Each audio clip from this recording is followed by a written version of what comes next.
Now, I'm generally hearing that students are enjoying using Canvas, so to help ensure that your students are successful in your course, I'm going to share 3 tips based off of my personal experiences and those of my fellow AGs. First, remind your students to download the Canvas student app on their iOS or Android devices.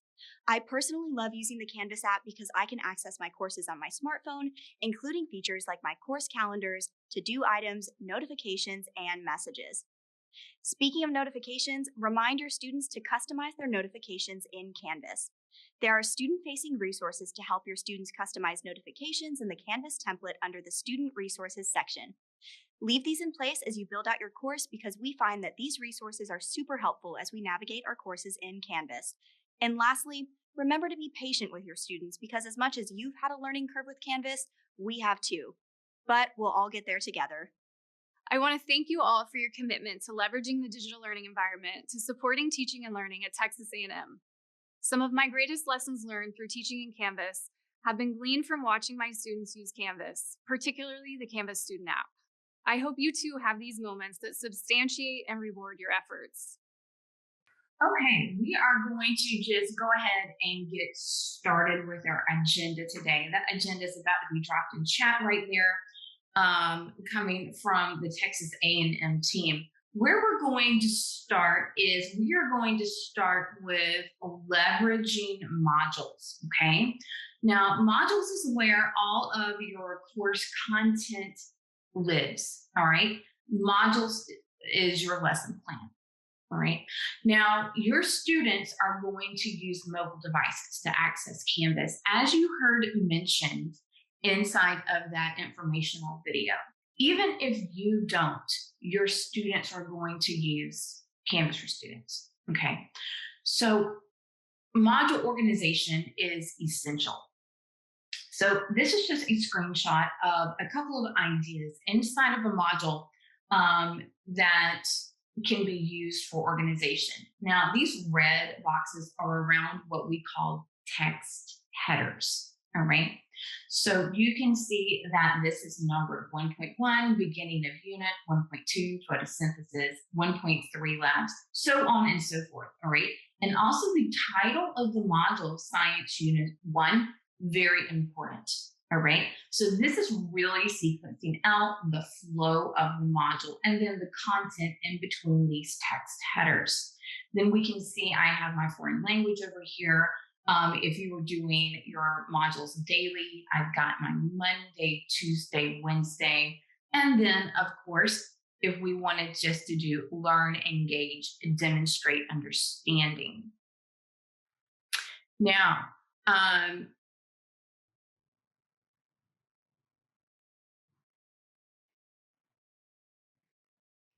okay, the agenda was just dropped into chat if you want to grab that. Now, inside of your template, by the way, I love your template. It is fantastic.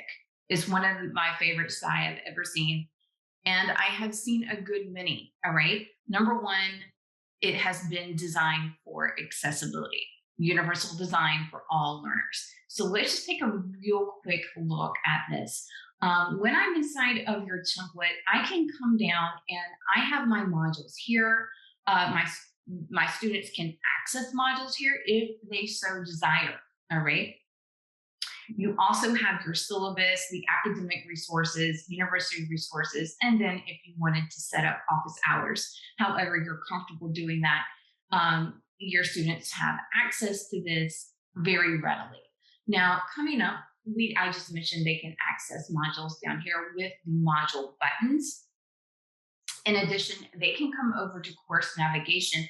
So they should always access modules, okay? And your template does set this up. Notice how students do not have access to these index pages, all right? So they're not coming into assignments. They're not coming into discussions or pages or quizzes. They are coming into modules, all right? Now at the top of your template, of course, you have all the information for you as the instructor, how to use your template. Coming down, and you have the student experience resource module as well, okay? Now, Your template is giving you a very nice layout, all right? So this is provided for you. And the text headers that Texas A&M has given you inside of this template: weekly overview, weekly activities, and then weekly review. Well, you might say, well, hey, Anne, I'm not doing my modules bi-weekly. That's okay. That's okay. These are flexible, but the premise of this is organization, all right? Whatever you decide, it needs to be consistent, all right? So I'm going to show you an example that I've actually put inside of. Now, you are not going to have this in your template. This is content that I have put in just to show you, all right? Notice I have some modules down here. Lesson 1, Introducing Psychology.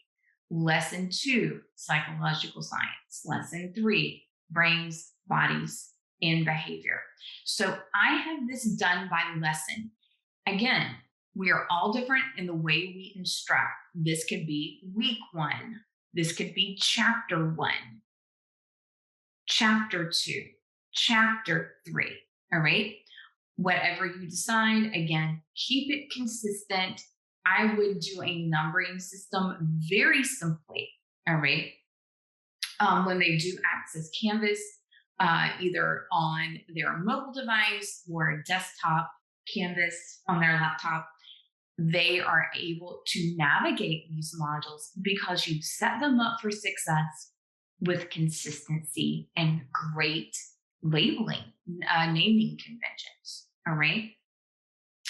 Now, I'm going to show you really quickly, if you wanted to add some additional text headers besides the one that your institution's giving you, these where it says weekly overview, weekly activities, weekly review, these are all text headers, all right? So fancy name, all it is a label. It's a label. That's all this is, all right? So I'm going to come to the top of this module, all right? And how we add those text headers is we just come in and we hit the plus mark at the top of the module. And we come in and we say add and come down. It's about the 6th one down, text header. And I'm going to say, since this is lesson 1, I will probably go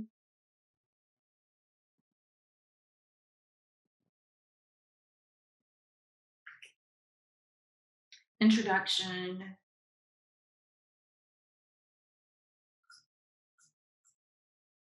one point oh.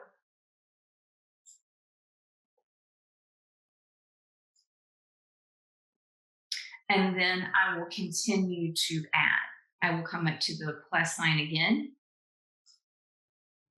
and perhaps put another label, classwork 1.1.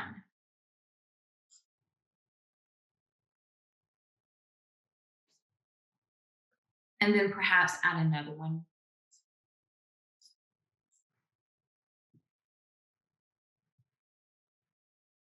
Wrap up and quiz 1.2.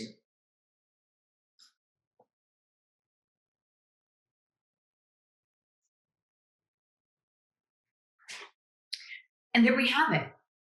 Okay, I have got a really well organized, I've got my introduction, great header up here, lesson 1, introduction 1.0, classwork 1.1, wrap up and quiz 1.2.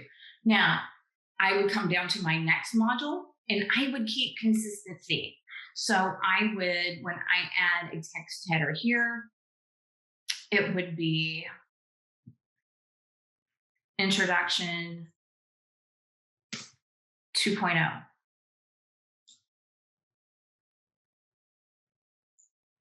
Since this is lesson 2. So keeping that consistency with those text headers as I come through. All right. Now, some other things that you can do to organize your modules. You can also indent items. All right. So now that I've got my text headers in, I've gotten my organization going and flowing, I can do additional things. All right. So I might want to keep my introduction just flush to the left, and then underneath classwork, I might want to indent just a little bit and bring these out to the right, just so the student's eye goes over, all right, and it's not so static down the left. I'm going to hit the 3 dots, okay, on this discussion, and I am just going to come over and hit edit. Now, I can't say increase indent here. I can go increase indent, and it moves it over 1 time. However, when I come to the 3 dots, when I come to edit, I can actually do it all at 1 time here. So indent 2 levels, update. I can come to the next item down, 3 dots, edit, 2 levels. To me, this is more efficient than coming and increasing indent over and over and over. It just makes it go faster, in my opinion, but either way works, okay? So now you can see that this brought my classwork over, all right? And it's just a little bit offset from that side. I feel like it can be seen in a more efficient way. And then I've got my wrap up and quiz back to the left. Now, if you don't like that, again, everybody's different. If you are wanting to indent this over as well, by all means, this could be something that you could choose to do, all right? This actually brings us to one of my favorite things, hands-on activities, all right? So the way this works is I'm going to put an activity up, and I encourage you, again, at least go into your template, experiment with this, know where these tools are. Even if you don't complete this activity, come in and at least find where these things are. I am going to set a timer, all right? You may not have enough time to complete that activity, but again, at least know where these tools are, all right? I'm going to mute myself and give you a little bit of work time. All right. We are going to move on and talk about the true power of modules. Now, we discussed a moment ago how to organize the modules and make them more efficient for student use consistent. Now we're going to talk about how we can control flow, all right, and access to content. If you are having trouble or if you are concerned with students coming in to your coursework and not going in order, in other words, from the top down, modules do have a couple abilities to control this, a couple of options to control this. The first option, and this is always accessed at the top of the module, 3 dots, you can always lock a module, all right? So again, I'm on the top of the grade header of the module, 3 dots. When I hit edit, these options become available. So the first option is lock until, all right? So if you know exactly the day you're going to hit this content in your syllabus, you can say lock until, click the calendar, and say, okay, I don't want this to open until September 13th, all right? And then you can even set a time, if you very, very specific, if that's something you desire, and then update module.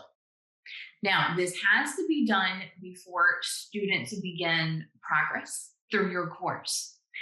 The reason why is you can see this notice. If I had students inside this course and I locked this, it would actually kick them out of this module if they had started working on it. So I need to make sure that I make this type of decision before students progress through my course. I'm going to choose relock, and you can see I have a little notice down here, will unlock September 13th at midnight, all right? So this module would unlock at that date and time. When I come into student view and come down, you can see I cannot get to this, all right? So it's grayed out and that notice is there, will unlock September 13th. So that's option 1.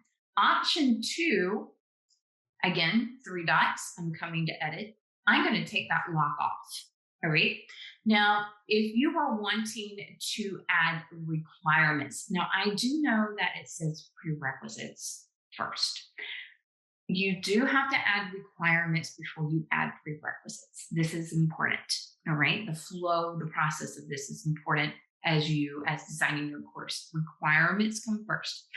So what a requirement is something that you want them to complete. All right. When you put the requirements in, you have a couple of choices. All right. One, students must move through requirements in sequential order, meaning that you want them to go first, second, third, fourth, right? The other choice is you're saying, well, I just want them to complete them. I don't really care what order you complete them in. So that would be the second bubble, all right, that you can choose. I am going to demonstrate going through in sequential order so you can see what that looks like. So I am going to check the bubble and the box underneath it. And then I have my choices, my drop down. So this chevron, when I click on it, it provides me with the choices inside this module.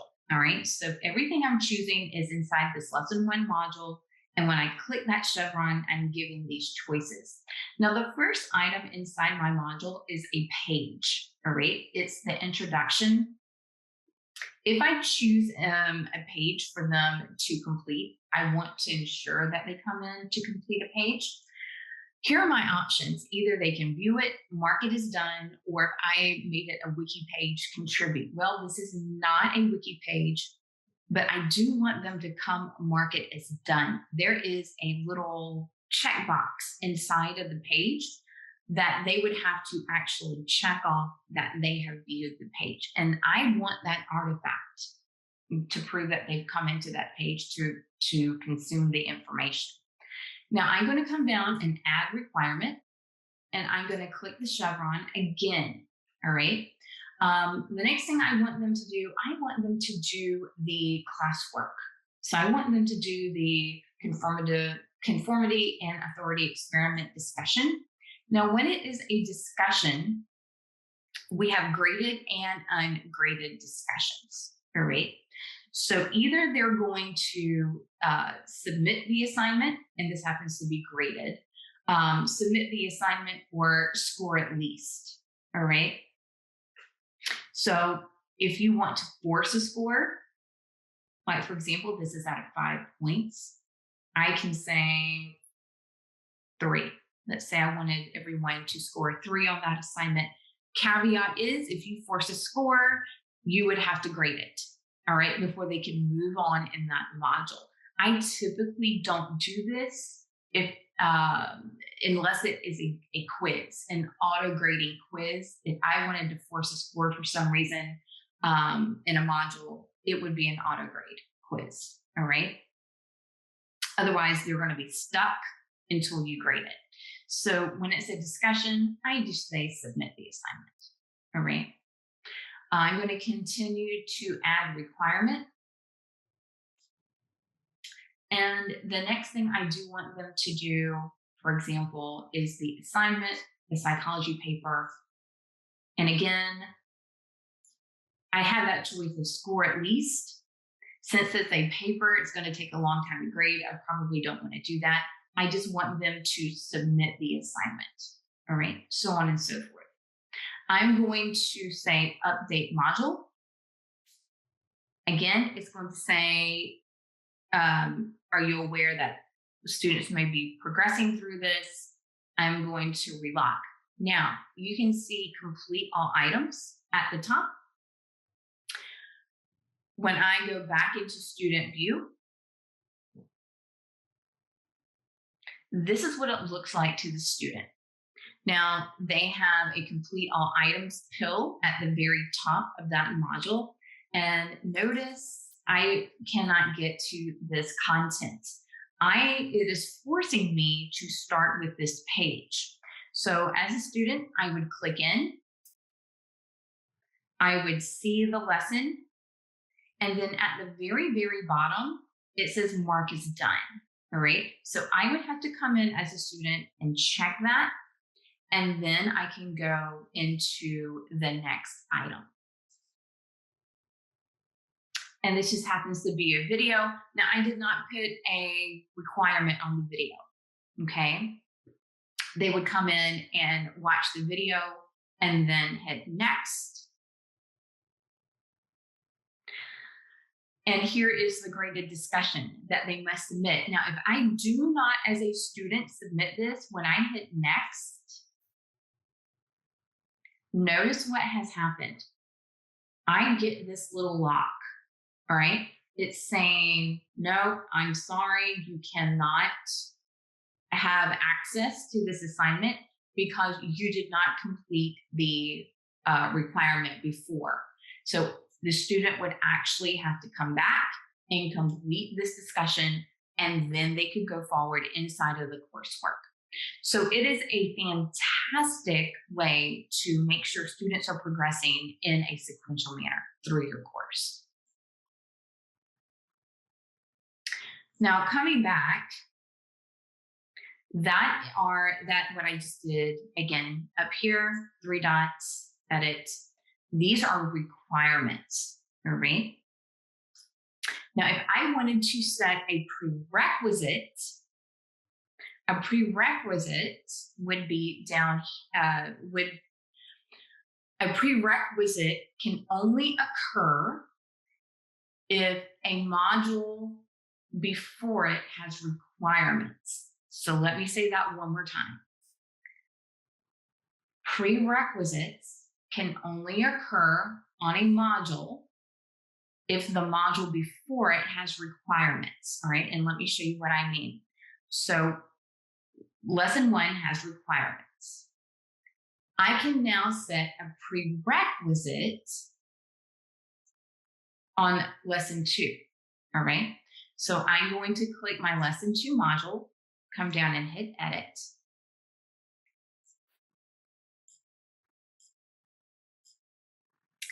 And I can set prerequisite. So add prerequisite. It's going to say, which module do you want to set a prerequisite on? Well, it's going to have to be lesson 1, all right? Because it has requirements in it. It will not work unless the module before it has those requirements already set. So I'm going to say update module. There is my prerequisite. So let me show you, publish that, what this looks like from the student view. So here's lesson 1. You can see my little check mark right there. The student completed that one item. They're still working through the module. Coming down, I need to reset my student.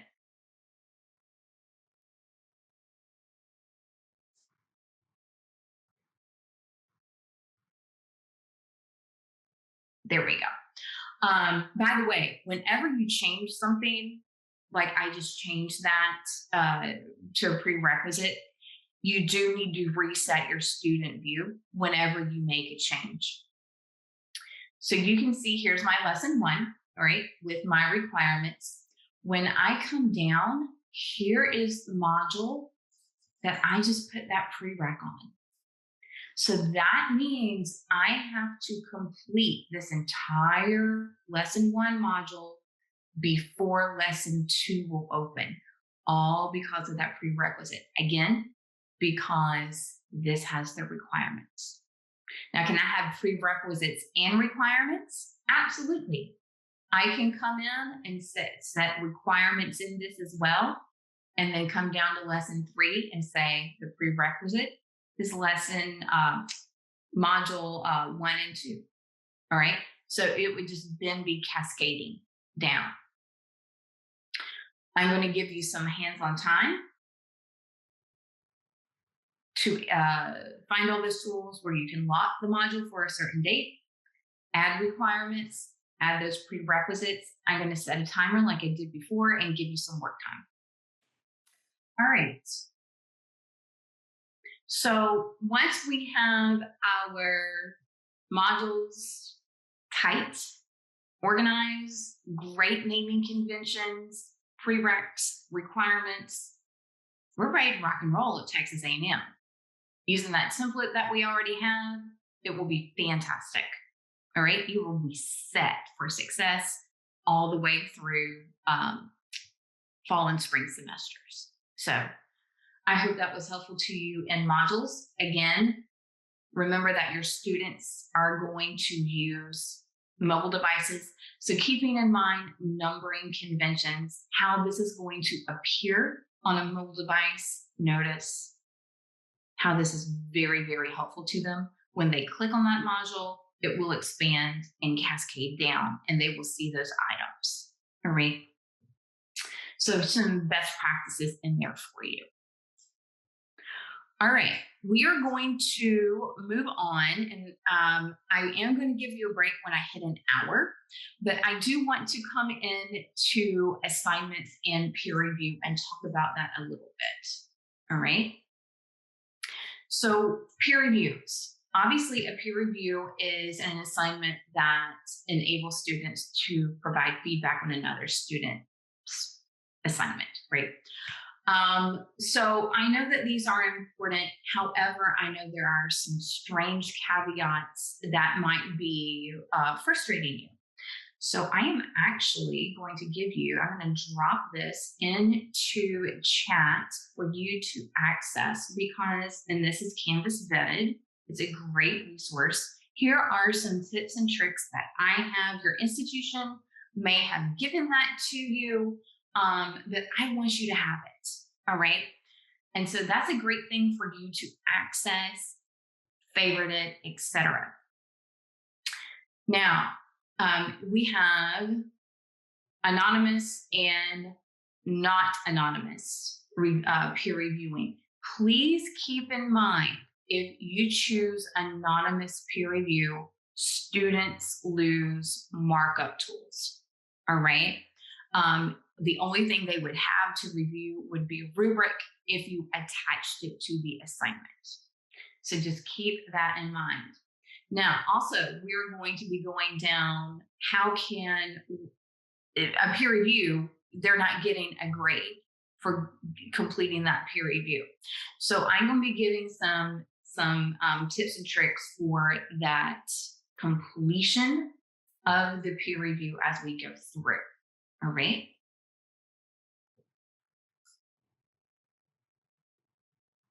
All right, I am going to come into a course and I'm going to switch out of Texas A&M instance.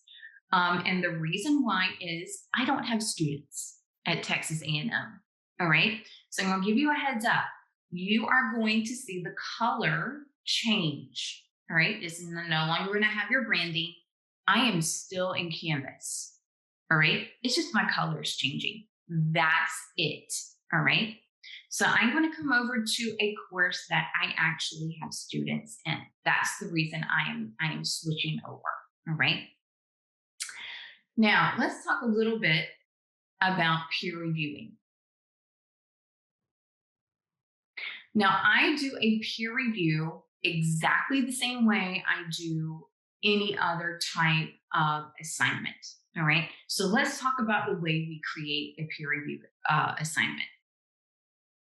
From the top of the module, I'm going to come in, add assignment, create assignment, and I'm just going to call this peer review.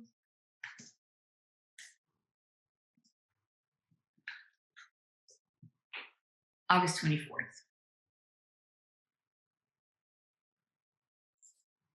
And add that assignment in, okay? Now, as I come in, I'm going to edit.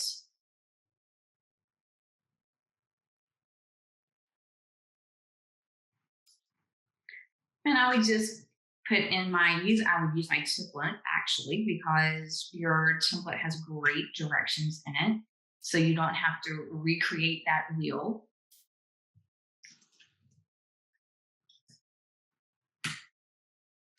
Now coming down, of course, I'm going to give it all the details I would an ordinary assignment, okay? however you're doing your grouping, points, percentage, however you grade. I'm going to keep my points for simplicity. Submission type. All right. This does need to be online. All right. And more than likely, you want this to be a file upload, especially if you want students to annotate and give great feedback on the submission. All right. So I'm going to say submission type online, file upload. You could do other types here. You cannot do student annotation. Student annotation does not work with peer review, okay? Also, if you are doing some other type of cloud-based assignment, it will not work with the peer review. What I mean by that is like an Office 365 assignment or a Google assignment. Those will not work with peer reviewing, all right? So it does need to be online. Submission type needs to be text entry, media recording, or file upload, all right, for that peer reviewing. Keeping in mind for the markup tools, you're going to want file upload, all right, if you want them to annotate. Of course, you've got your attempts, how many attempts that you want. Now, this is where the magic happens. Require peer reviews. So I'm going to choose this. Now, when I do peer reviewing, I alluded to this caveat just a minute ago. You've got manually assign and automatically assign. All right. So what happens is you cannot have a peer review until after the due date passes, right? So you can go in as the instructor and manually assign the peer reviews after the submission date, the due date. You can also say automatically assign, but the problem is, what if a student doesn't submit anything? Then we have a problem, right? So that's the caveat with it. And then it kind of actually does become manual to make sure those who submitted something have a peer review. So just keep that in mind. One, it has to be after the due date. Two, if they don't submit something, you're going to have people without a peer review. All right. And then it becomes manual. So I'm going to show you both. All right. So I'm just going to keep it manually assigned. I'm going to start there. And then anonymous. Again, if you choose peer reviews are anonymous, they don't get the markup tools. They don't know who's saying what. And you cannot see how they reviewed either. So honestly, what's the point in my head? I can't really think of a use case where you want it anonymous, but because of the limitation of anonymous peer review, my recommendation is try, if you can, to not use that, just because you've got more tools not choosing that. All right, coming down, assign to everyone. I'm going to put in a due date. Now, if I did automatic, all right, I would then have to say 2 reviews per user, and I would have to assign the date it gets released after the due date. All right, if it did automatic. So let's say the 30th. And quite honestly, a week after the due date is preferable. All right, giving them a whole week to submit that assignment if you're doing automatic peer reviews. All right, you would have to say that, choose that date. All right, which would have to be after the due date. Now, I'm going to say the due date is today. All right. And of course, I've got a cutoff date. If I wanted a cutoff date, remember, this is due date is soft. All right. They can submit after this due date. And I could do a cutoff date here as well. So, but I am not. All right, I'm going to come in and hit save. Now, I also probably want to add a rubric, and we're going to be going into rubrics in just a few minutes, but always a best practice on a peer review, adding a rubric. All right, so I am going to just really quickly pop a rubric in here.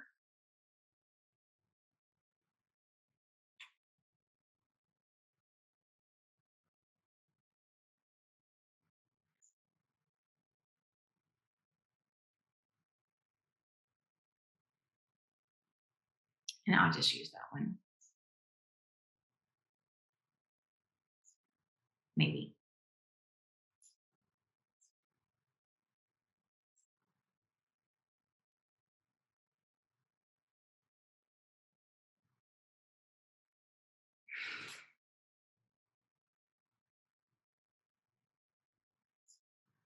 There we go. Whenever you add a rubric like that, you do have to hit the pencil and say, add this rubric for assignment grading. And again, we are going to be going over that. All right, so now I have my rubric, everything's set up for my peer review. Now, when I go into peer reviews, all right, since I did dedicate this assignment as a peer review, as the instructor, this shows up, all right? So I can click on that link for peer reviewing. And right now, it is manual, all right? So to manually assign, I would have to come in, click. So Natalie, I need to assign her a student. I can assign her Annie, add, so on and so forth. Underneath Annie, I would just click and add, right? So on and so forth. So this is the manual process. I would have to come through and add those peer reviews to each student, all right? I can add more than one just by clicking that plus right there. Now, let's talk about automatic, all right? Here it is over here. So I've assigned this, it's due in a week. After the week passes, I can come into this page and say, assign peer reviews, all right? I can press that. And it would automatically assign to anybody who has submitted an assignment, all right? But it does have to be after that due date, all right? So that is a little bit about the way that works. Now, to ensure completion, I'm going to talk about it in just a second, all right?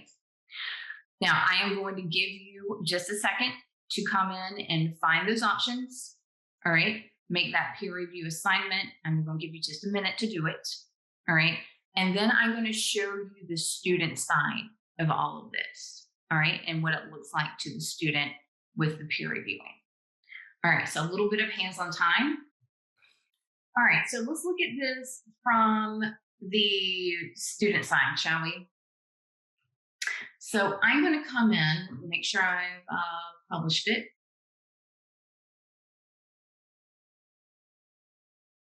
Yes, all right. I'm going to come in and act as one of my students.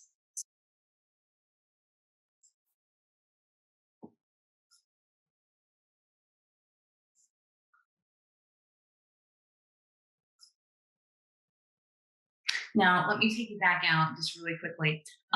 This is Natalie. She is a fake student of mine. You can see that she has her to-do list over here on her homepage. So she has peer reviews that she needs to complete. So students know. Don't let them bamboozle you and say, oh, I don't know about that. They do know. Okay, it shows up on their to-do list peer review, all right? So I'm going to come in and come down to that peer review. Now, as Natalie, I'm going to come in. I'm going to start the assignment. I can clearly see that rubric. And I'm going to do a file upload. All right. So I'm going to come in, do my file upload.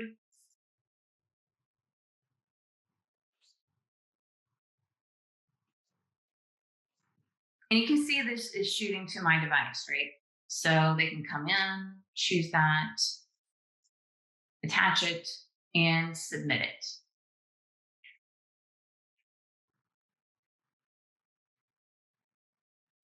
Now, notice over here as the student what I am seeing, all right? I can see that I've submitted it. I can see whatever it is, whatever document that I have uploaded.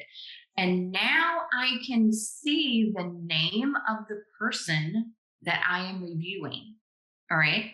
Now, I have not submitted as Annie, okay? Annie has no submission. So what's going to happen, even though Natalie has submitted, Annie hasn't. So as Natalie, when I say, oh, okay, I need to come over here and do this peer review for Annie, when I click on her name, this is what happens. Okay. So again, both do have to submit. Now, I am going to submit as Annie so you can see it both ways.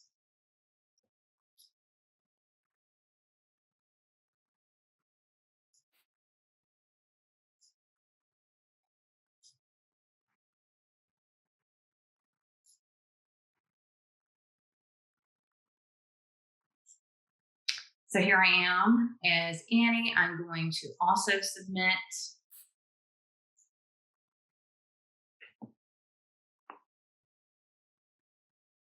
And just really random file. I'm just going to upload just to save some time and submit. Now, again, I can see since Annie has submitted, she can now see that assigned peer review. Now, remember, I did this manually, okay, with those two students. So I'm going to come in. I'm going to click. Now, coming in, Annie may say, oh, well, Natalie didn't submit anything. Yes, she did. All right. She's going to have to come up here to view feedback to see the document. All right. And so she is going to get all the markup tools, all right, that you would get inside Speedgrader. This is just like Speedgrader. They come in, students can come in and highlight and leave any type of feedback they need to leave, okay? They also can write text on top of the document, etc. They can strike through, really useful markup tools. Now, again, if you make this anonymous, they don't get this. All right, so just keep that in mind. Now, in addition, I attach that rubric. So she can come in, she can come through and use that rubric for grading, see how it's marking. She also can come in and leave additional feedback on the rubric.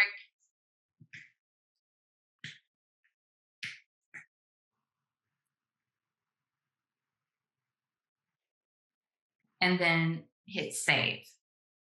All right, she can also add a comment here.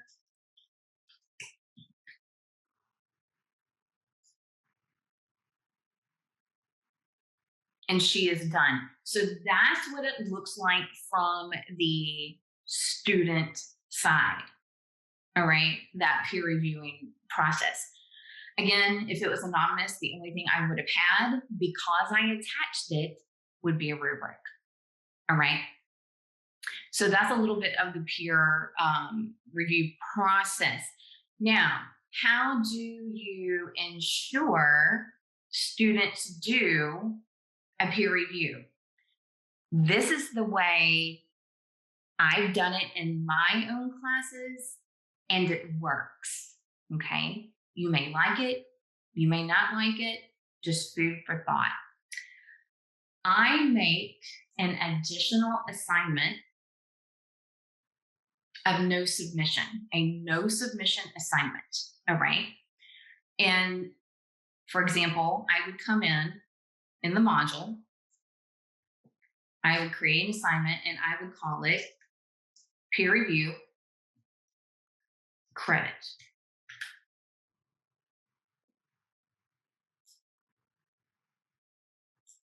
All right.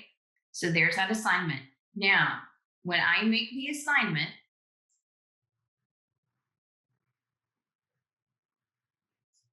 I put in peer review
All right. So let's say that the peer review assignment is worth 100 points, just for demo purposes. I make a non-submission assignment. I come down, I say 10, and I say no submission, everybody. I put that due date when I want the peer reviews, okay? Or I could make it slightly after the peer review, all right? No submission again. I save and I attach that same rubric that is on the peer review, all right? So I attach it, I just come in, just going to use this one just for demo.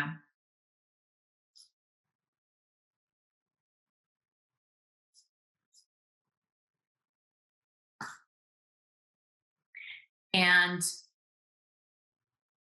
I take 10 points off. Okay. So the no submission, this is going to make a column in my gradebook. All right. I do default grade. Either they complete the peer review or they don't. If they do complete it, I give them 10 points. If they don't complete it, I take 10 points off. They do not have this additional 10 points. So that's the way I handle it. All right. Food for thought. I've gotten great results out of this because that's steep. All right. I'm basically taking a letter grade off if they do not complete the peer review. And they can see it again. Peer review credit, no submission. I attach the same and I set that due date, September 1st. My student's going to see it on the to-do list. All right. So I am reinforcing completing that peer review. All right. Now, I have been talking for an hour. So what I'm going to do is give you a break because you definitely deserve it at this point. Oops. So time for break. I'm going to give you 7 minutes because we're doing pretty good on time. 7 minutes, try to stand up, get away from the computer, get some water, and we'll be back. All right, hopefully you got moved away a little bit from the screen. we are going to go and talk just a little bit about some group work. All right. Now, this is a demo of group work. Let me get rid of that. And again, I am inside of this course that has different theming, different colors than your instance. Again, I am still in Canvas, okay? It's just a different color over here. Now, whenever we are going to make groups, we always start in people, all right? So I'm going to come over here to people. And when you come to people, you are going to see your role, your class list, if you will. Now, so you have two tabs, everyone, and then groups. And if I came over here to groups, it would say plus group set, all right? So when I hit that plus group set, I'm going to have the opportunity to make a group set name. Now, what a group set is, the analogy I always think about is if you're carrying something on a tray, for example, if you're carrying lots of drinks on a tray, the tray is the group set, all right? It's the big component. So when you make the group set, the big component, you're saying, okay, what is this group about? Why am I making this group? What's going on? So you want to name it, naming conventions. Again, you want your name in it. So you would put your last name and then probably the course number. All right. So I might say EDET 350. And then whatever it's about, right? So you could say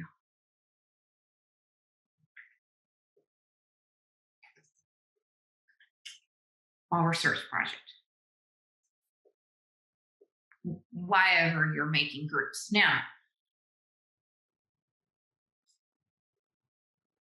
you have the choices of splitting students into so many groups, split students into groups with so many students, basically same thing, right? So I'm going just to say split students into 4 groups. Now, this is very important. Require group members to be in the same section. You probably want them to be in the same section because if not, then they're collaborating with students who are not in the same course necessarily, okay, as them. But up to you. I've known instructors do some very creative things across sections, same course, just across the sections. But typically, we want them to be in the same section. Now, automatically assign a student group leader, the first one to join, or set a random student. It really doesn't matter. All a student leader is the person that hands in the group project, the group work, all right? And you can change them. So I'm going to come on and hit save. And this is when Canvas is doing the heavy lifting for me, all right? So you can see that I've got my 4 groups right here. If you were to have a student that came in late enrollee, they would show up under unassigned and you can just drag. Now, when I click on my triangles, I can see all the students in the groups, all right? And at the top, this little head, this is my group leader. They do not get a notification that they're the group leader. You would have to tell them, all right? And again, the only function of a official Canvas function of the group leader is they hand in the group project. Can other people hand in the group project? Yes. Yes, they can. All right. So take the group leader with a grain of salt.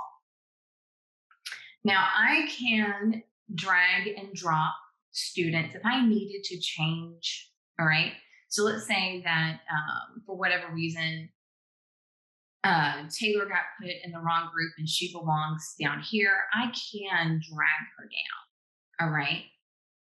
I can shift students around as needed, all right? So I can drag and drop. And again, I can change that. See, Aaron is my leader here. I can remove him, and I can hit 3 dots on the name and set and remove that leader if that's something that is important to you. All right. Now, notice my naming convention: Blackwell EDET 350 Fall Research Project 1, 2, 3, 4. All right. Again, naming convention, really important, because more than likely, you are not going to be the only instructor they have that creates groups.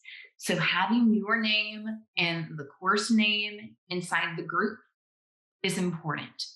All right. So I would leave it as is. All right. 1, 2, 3, and 4. Now, each group has their own group page. All right. So it's expensive.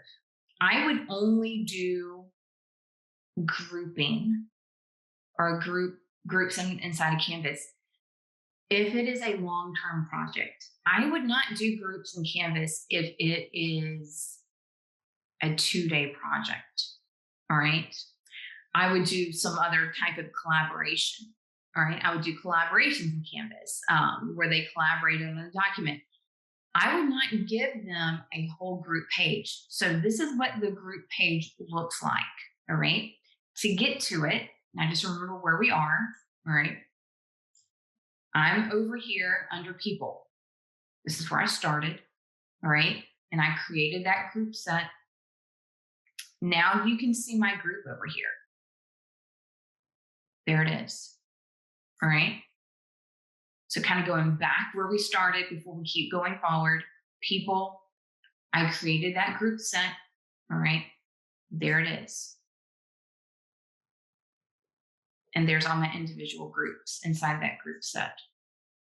See what I mean? It's like a tray, and then the little tiny components are inside of that. Now, to visit each group page, I would come over to the 3 dots and visit group page. And here it is. Now, each group is like a little tiny Canvas course, except it doesn't have modules. All right. This is the students area. If I came over here to people, I can see my group members. There's my students. All right.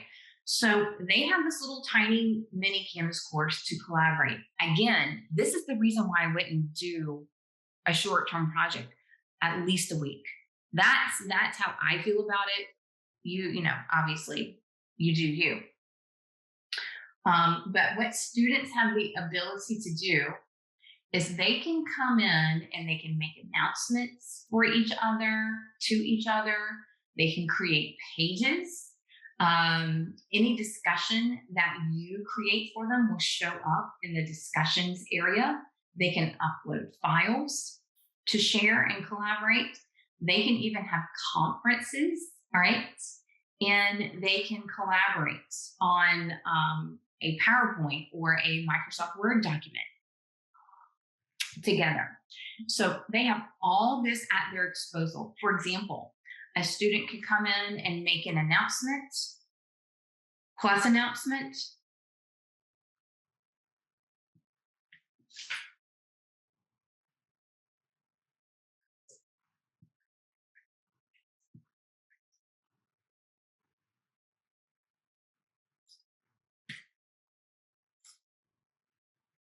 And they could say something like, meeting reminder.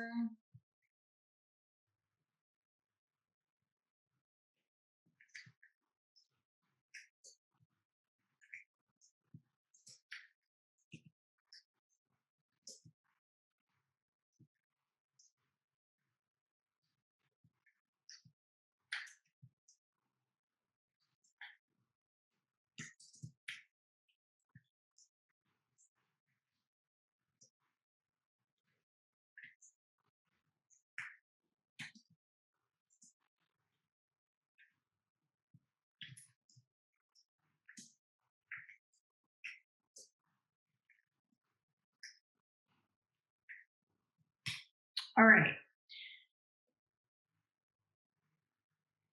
So there's the announcement.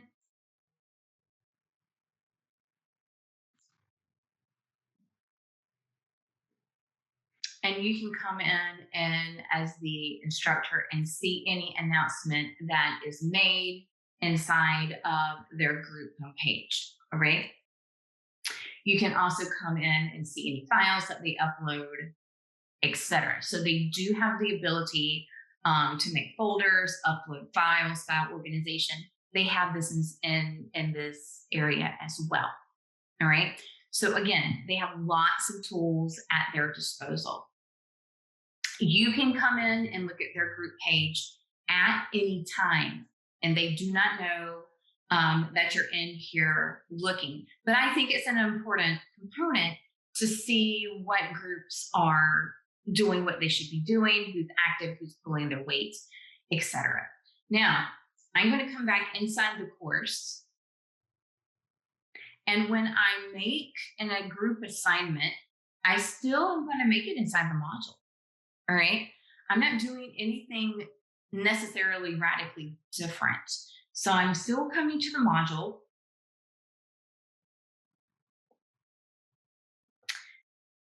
And I make the assignment the traditional way. So I'm hitting that plus sign, add assignment. I'm just going to call this group.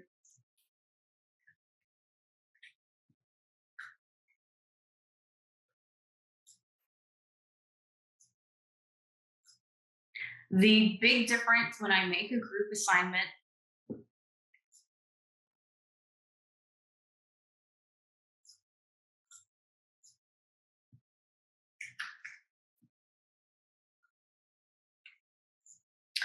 I'm still giving it points, traditional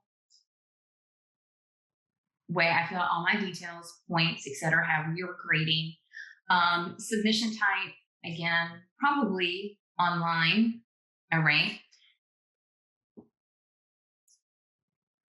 So I'm going to give those options. And of course, your attempts. Now, this is where the magic happens. This is a group assignment. All right. Now, notice the differentiation here. This is a group assignment, and then below it, assign grades to each student individually. Now, the premise of a group assignment is there's one submission. If you only have this top check enabled, there is one submission from the group. Everybody gets the same grade. If you choose the check below it, assign grades to each student individually, then basically it's a normal assignment. Each student can submit and you can assign different grades. Either way, all right? So one more time, this is when the student submits one assignment, everybody gets the same grade. When you check this box, this enables the students to all submit and they can get individual grades. Okay. Now I'm going to uncheck it so you can see what this looks like. The one group submission. Coming down, group set. All right, here we go. So there's my group. All right. I'm going to choose that group right there. Beautiful. Boom. We're done.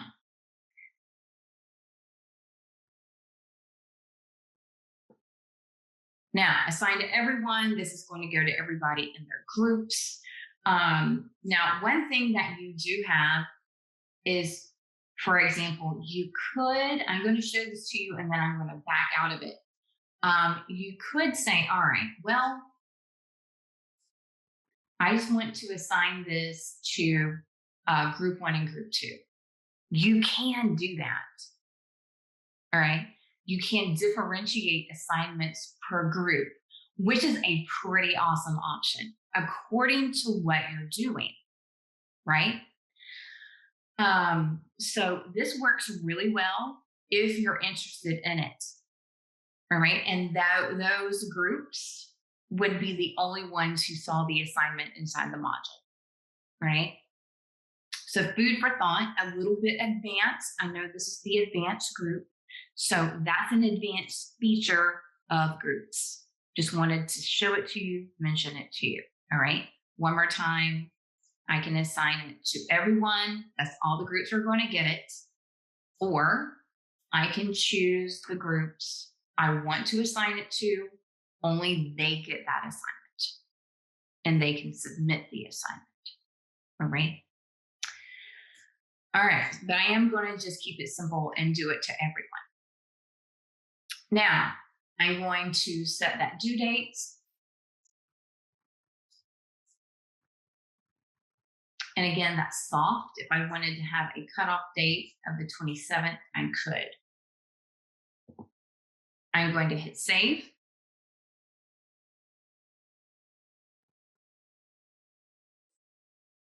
And there we go. All right.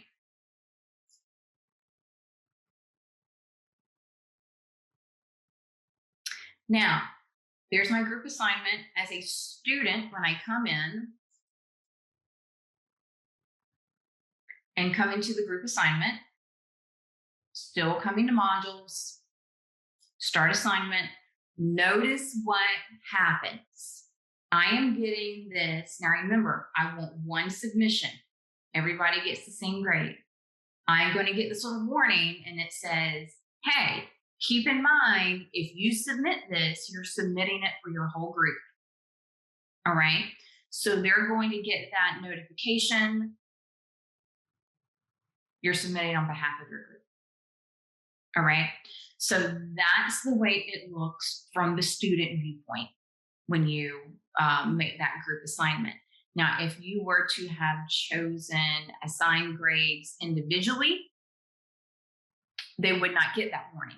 Then your take is, like I say, is almost like a normal assignment if you choose that other assigned grades individually.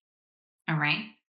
Now, coming back over to modules, let's talk about group discussions. I love group discussions. I think it's such, especially if you have large classes, it's such a fun way to hear student voice. I love it. Okay. Again, not a whole lot's different. All right. I am still creating from that module. So I'm going to come up. I'm going to say add discussion, create topic.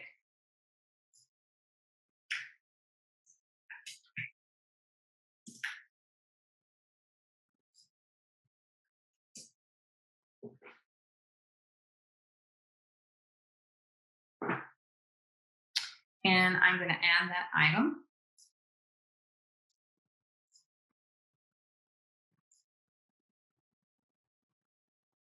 So here I am inside the discussion. I'm going to come up and edit whatever direction I would put.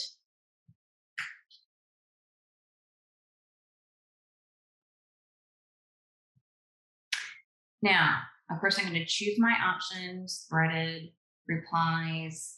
A couple of things that you might want to consider.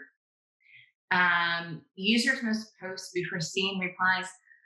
In a group discussion, I probably wouldn't do that. Okay? Because they are collaborating off of each other, right? That's the whole premise of a group discussion. So I would probably leave that unchecked. Now, you can have graded or ungraded for a group discussion, up to you. If you choose graded, it's going to turn into an assignment and you have to fill out all those details, okay? If you leave it ungraded, all right, you can still have that group discussion. You just have it from and until. I'm going to do graded. And you have to choose, this is a group discussion, all right? Again, you're going to choose your group set. You're going to fill in your points, your assignment group, and then assign to. Again, you can differentiate this if you only wanted it to go to certain groups, all right, which is a really cool option, all right. But I'm going to say everyone. I'm going to put the due date.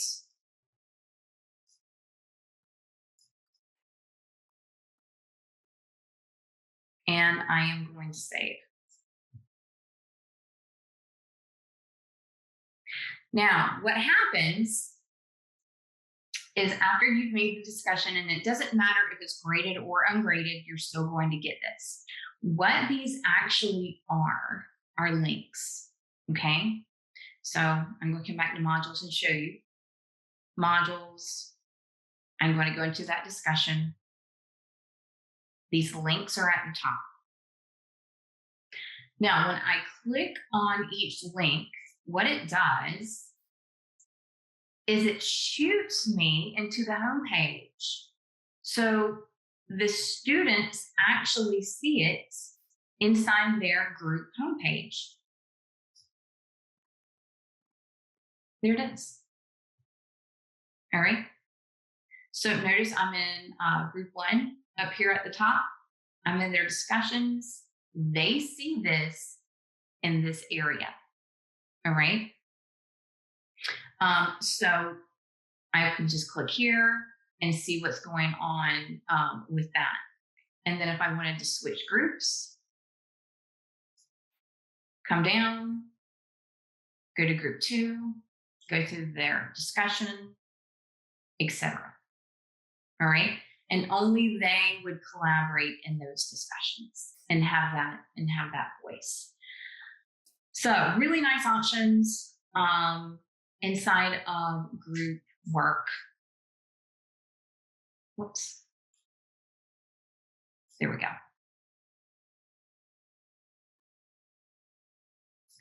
And again, both of those were made from that module.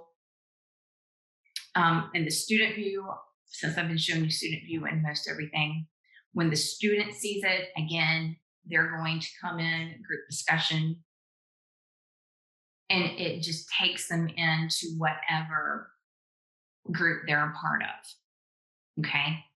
So that's the way it works for those discussions and assignments.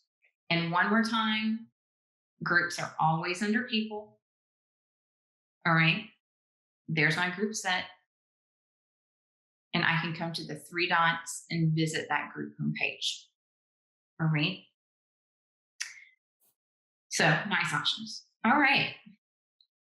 There is your demo on building those groups. I will show you, speaking of student side, how do students know they're inside of a group?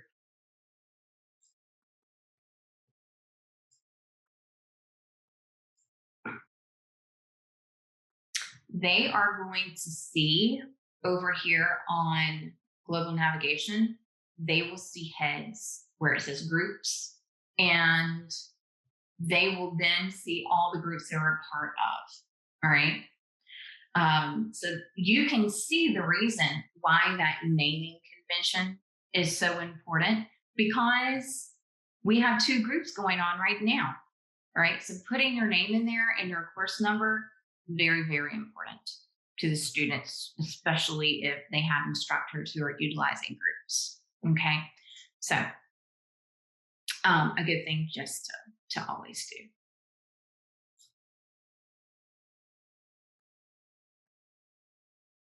All right, we are going to head into rubrics, right? One of my favorite things. Now, I talked just a little bit about rubrics in peer reviewing.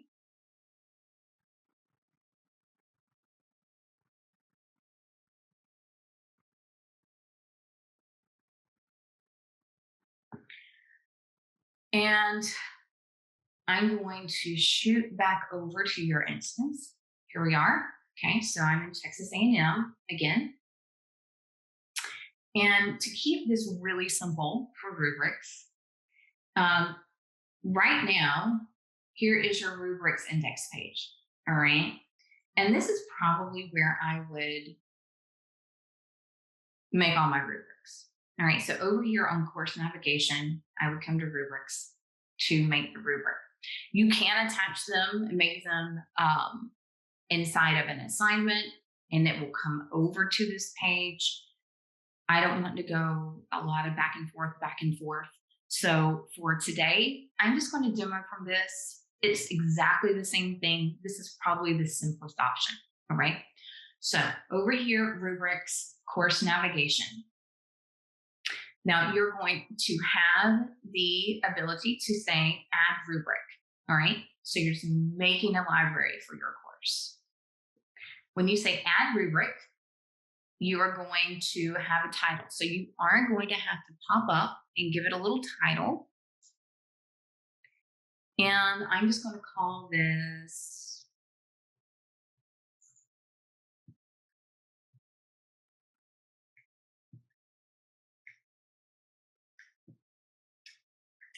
paper grading rubric, just really generic. Now, down below, you can see that I've got my criteria, my ratings, and my points. Let me talk about points first. You can see with the rating right here that 5 points, it matches. If I wanted to adjust those points, I just get rid of that 5. And if I were to type in 10, watch what happens right here. I'm going to type in 10 and hit enter. Notice how it adjusted. Okay, so as soon as I put in those points and hit enter, it adjusts. Now, I am going to take it back down to 3. All right, because I don't want to make a whole bunch of ratings. Now, I'm going to go ahead and put in my criteria and put it in my description. And I'm just going to say text.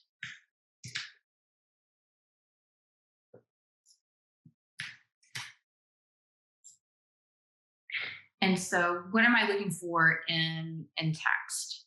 All right. So I'm going to say 3 points.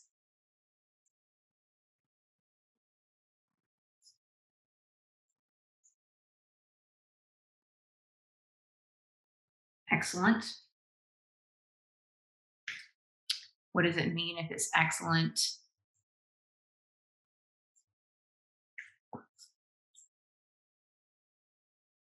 I'm going to put in whatever that is and update. Okay. Now I'm going to hit the little plus mark, say 2. My rating title here is good. What does good mean?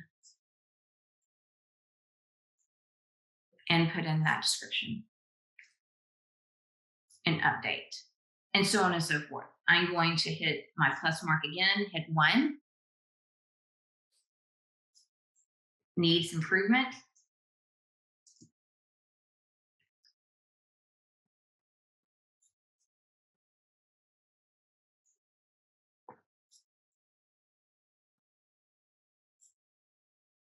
And then 0 marks.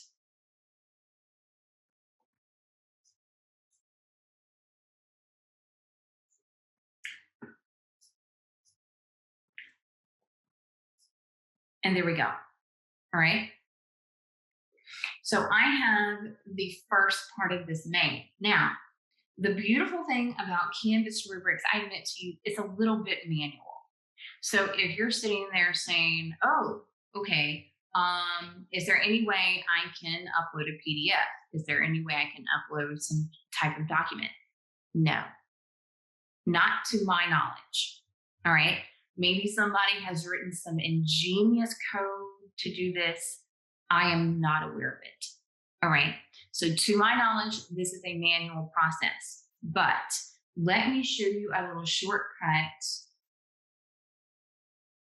that you can take. Plus criterion. All right. If I choose plus criterion, I can actually duplicate. Now you're saying, why would I want to duplicate text? Let me show you why. I'm going to say duplicate text, and I'm just going to edit it. I'm going to change that to ideas.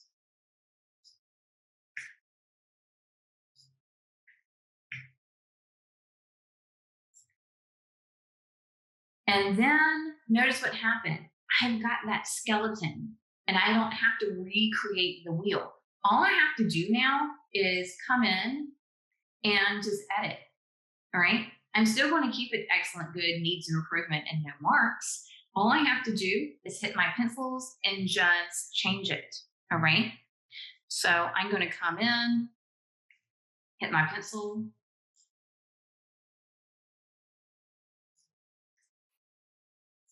and just update. Again, I'm going to hit my pen. I'll zoom out because I know I'm probably getting too far. Hit my pencil, highlight that, get rid of it. And I'm going to tell you, I am just copying and pasting. And once you get these rubrics made, they're made.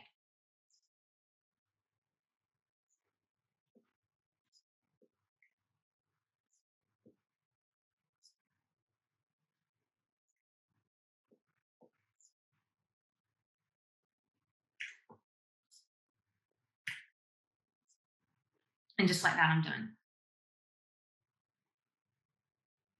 Okay.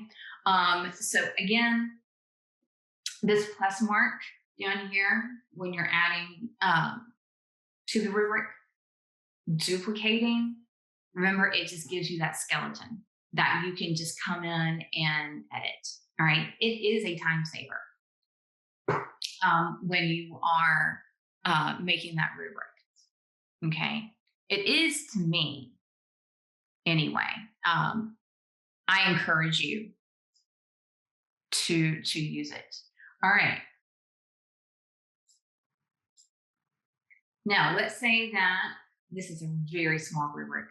I realize that. All right.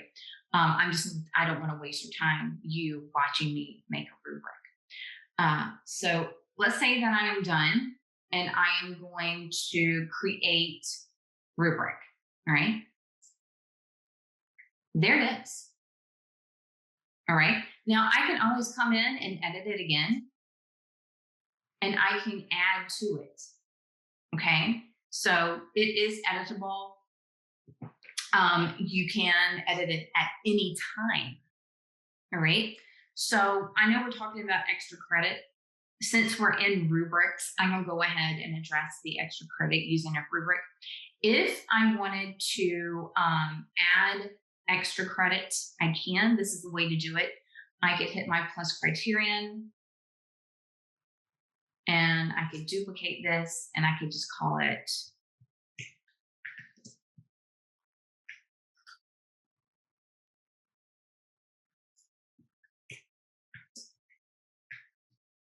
extra credit, and then come in and just, again, edit this, right? So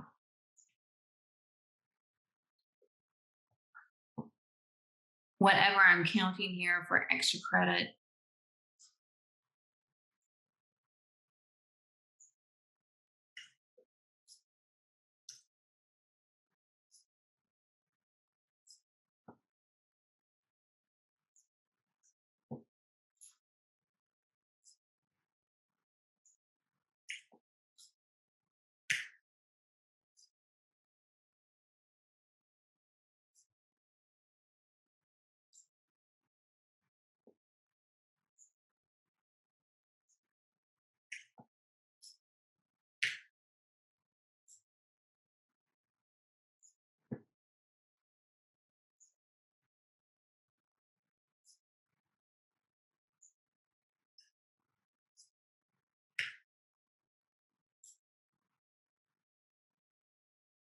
all right. Now I'm going to hit update rubric, and there it is. All right.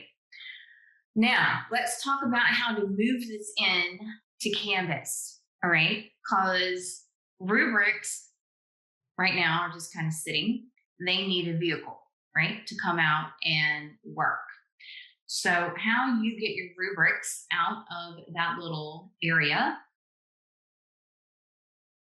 is I am going to come in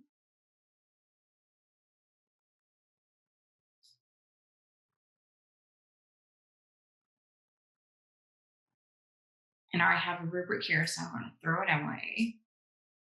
There we go. All right.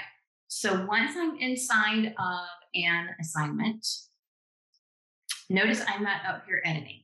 All right. If I were, I would have the rich content editor, my points, all of this, etc. All right. When I hit save, it takes me to this view, all right, where I can kind of see an overview of the assignment. And down at the bottom, I see plus rubric.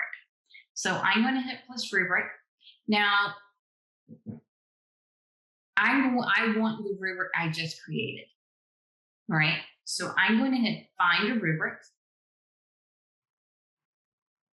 And I'm going to come over to my course. Here it is, the writing rubric. No, it was paper grading, excuse me. My paper grading rubric. That's the one I want. And you can make this bigger, okay? So paper grading rubric, use this rubric. And there it is, along with my extra credit, all right? Now, it looks like it's attached. It's not attached, all right? So I am going to have to make sure I hit the pencil. And very, very important, like red lights flashing with sirens. You have to check, use this rubric for assignment grading. Otherwise, it's not going to be available in Speedgrader. Okay? And then I have to hit update rubric. All right? Now, one more time. I'm going to delete it and show you that process one more time. Plus rubric, find rubric, choose my course, click the rubric I want, use this rubric. All right? It looks like it's attached. It is not. I have to hit the pencil at the top. Use this rubric for assignment grading. I must do it. All right? Now, some other options you do have under rubric, all right? You can remove the points, all right? So if you remove the points, they're gone. Okay? And also, if you wanted to just free write everything, this is an option. Okay? So options in there. And you also can do ranges. All right, so 3 to 2, 2 to 1, 1 to 0, and then 0, if that's something that you were interested in doing as well. All right. All right, so I'm going to come back and check that and say update rubric. Now, the way the extra credit works, notice that my rubric is worth 9 points. I would have to edit this assignment for it to be 6, all right? Because I have that extra credit criteria in there. So my rubric says 9 and my assignment is 6. That's how the extra credit would work with the rubric, all right? All right, I'm going to give you some hands-on time with your rubric.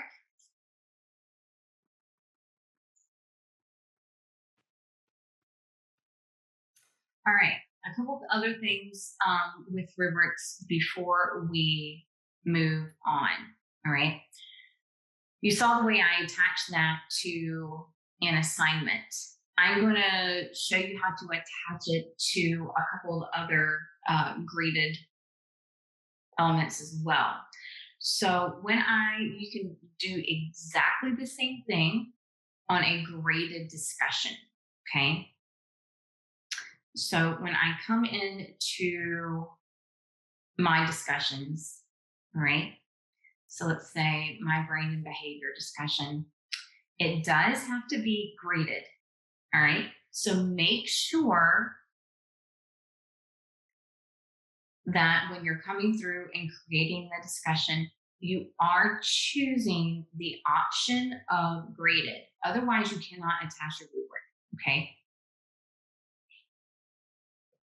So I'm going to hit save. And then the 3 dots, and this is not intuitive to me anyway. The 3 dots at the top of the assignment right here next to edit, this is actually where you attach it, all right? You would come down and say show rubric, all right?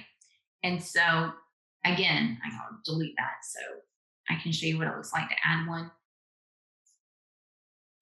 3 dots, show rubric, add rubric. And then the same process we do inside of an assignment, okay? You would say, find a rubric, come over, choose your course. Here's my rubrics I get to choose, all right? I'm going to choose this and then say, use this rubric. There it is. Now, is it really attached? No. Remember what we have to do. Hit the pencil. Use this rubric for assignment grading and update.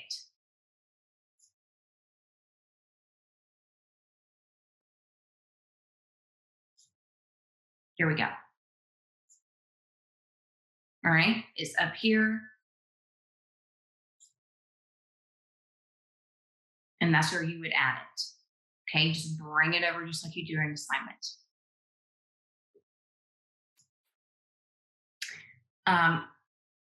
Quizzes.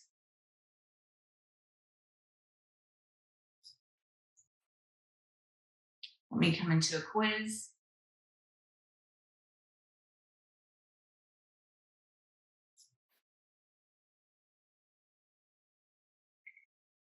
Here's my quiz.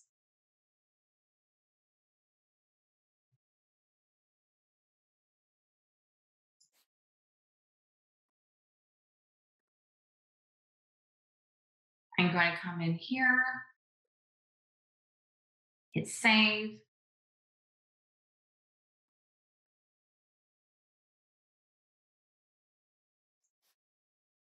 Hit my 3 dots. All right, same thing. Next to edit, I have my little rectangle with 3 dots. Show rubric.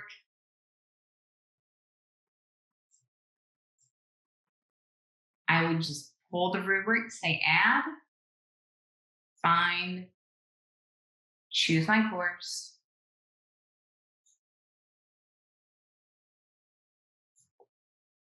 And then use this rubric. Remember, you have to hit that pencil. And then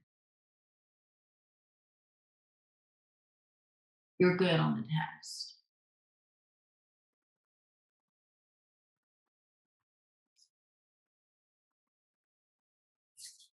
All right, so that's how to get those rubrics into an assignment, a discussion, and a quiz. Same process, all right? You always just design from the rubric library, add rubric, and just pull them over. That's the simplest way. It's the most streamlined way. It's the way I recommend.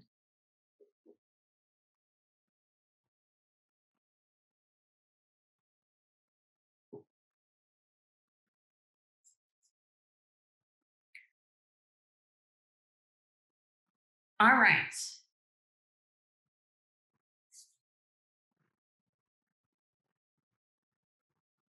Now we are up to almost time for another break. I don't want to head into something and then have to stop for a break. So I'm gonna go ahead and give you another quick little break, and then we are going to finish out with quiz options.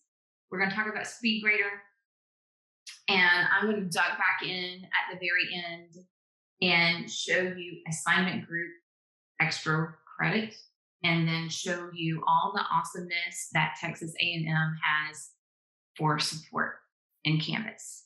All right. So another quick little break. We're on the home stretch. I'll see you back. I'm going to give you, let's see, 5 minutes maybe. So I will see you back in 5 minutes. All right, quizzes. Now, this session does not focus on how to construct a quiz. This is what we're talking about with quizzes today is we're talking about how to shuffle questions, some ways to make more variety in our quizzes, and then how we assign to different sections in students, and also a little bit about moderation, okay? If a student were to need accommodations on moderation. So without further ado, I'm going to jump in. And again, this is not inside of your instance because to moderate, I actually need students, okay? So I am going to come in and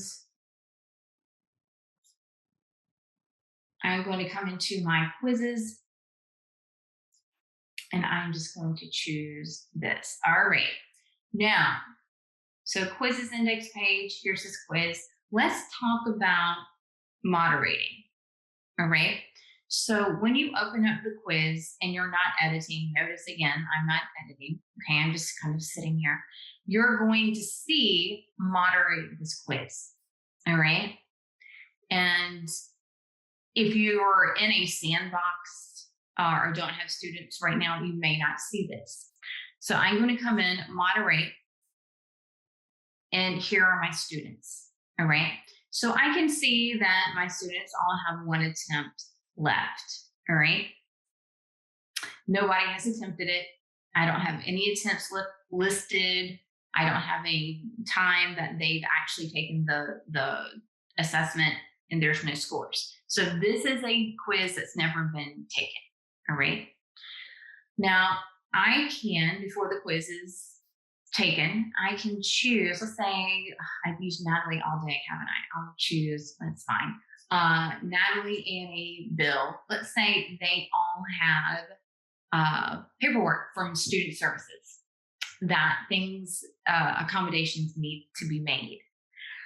So I check them. Notice at the bottom, it says change extensions for 3 selected students. So if you have more than one student in your course that needs this, you would just check them and this link is going to pop up at the bottom. All right. Now, if it's just one student, that will not happen. All right. So I'm going to show you this way first. I'm going to click this link at the bottom, and then I can see extra attempts. Let's say I wanted these 3 students to have an extra attempt on this assessment. And here is an additional feature as well. If you wanted to look at the quiz before you gave them that additional attempt to kind of see what's going on, you could choose manually unlock quiz for the next attempt instead of it automatically unlocking. All right. But it depends on how many students you have. All right. Or it just depends on the use case. If that's something that you wanted or not, you don't have to. You have to check it. But if you do check it, that's what's going to happen. You have to manually unlock it. All right. So I'm going to hit save. All right. And you can see that for those 3 students, their attempts left went up. Okay. Now, if I just had one student that I needed to give accommodations to, let's take Guy right here, I would just simply come over to the pencil and I get the same choices. All right. So let's say I'm going to give Guy 2 extra attempts. So you can see his attempts has increased. All right. So that's just a little bit about that moderation. All right. Now I'm going to come back out. Again, that's where I would do it. Now I'm going to come in and edit.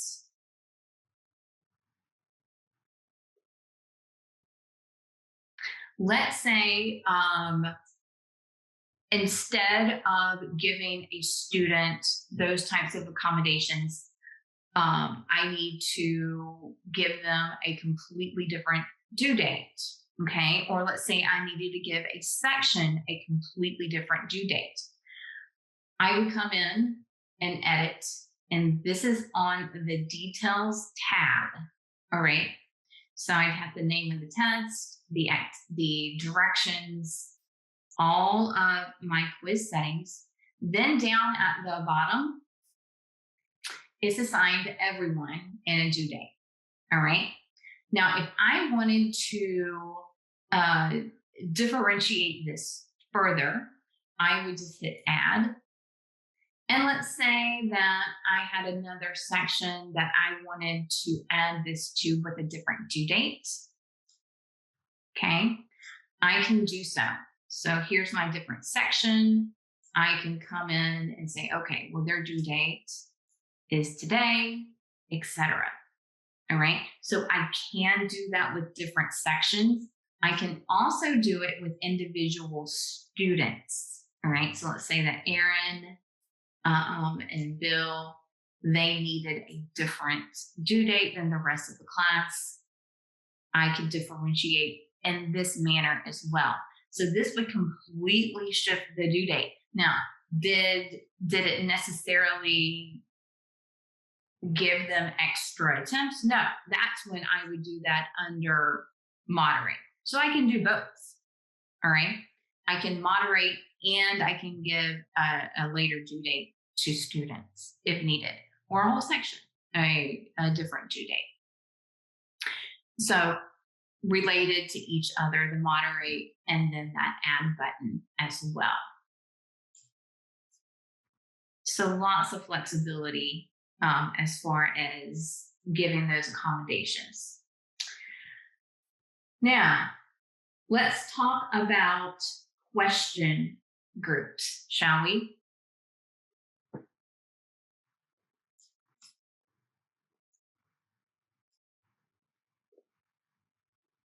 I'm actually going to create a new quiz for this.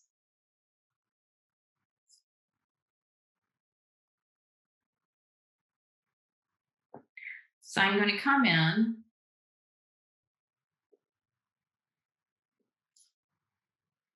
I'm just going to add my quiz.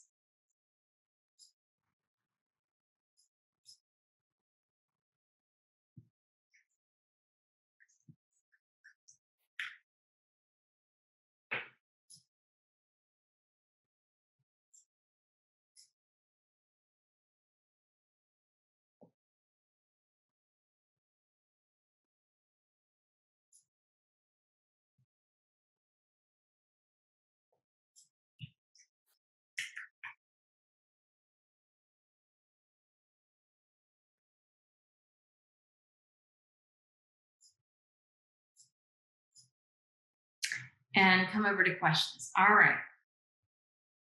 Now, we're going, instead of saying new question and building the quiz from scratch, what we're going to do is actually related to question banks. And I am going to talk about question banks in just a moment. I'm going to come over here and say new question group. Now, let me explain what a question group is. When I hit new question group, I get this magical gray box, all right? And I can say group 1. I usually just name the group, all right? And I can say how many questions I want inside this group and how many points per question I want, all right? So let's say that I want 4 questions and I want them to be 10 points per question. Now I need to link this, all right, to a question bank. So I'm going to come in, link to a question bank, and here are all my banks. All right. So I can come in and here is a bank with 10 questions. So I'm going to, I'll zoom in because I know that's little.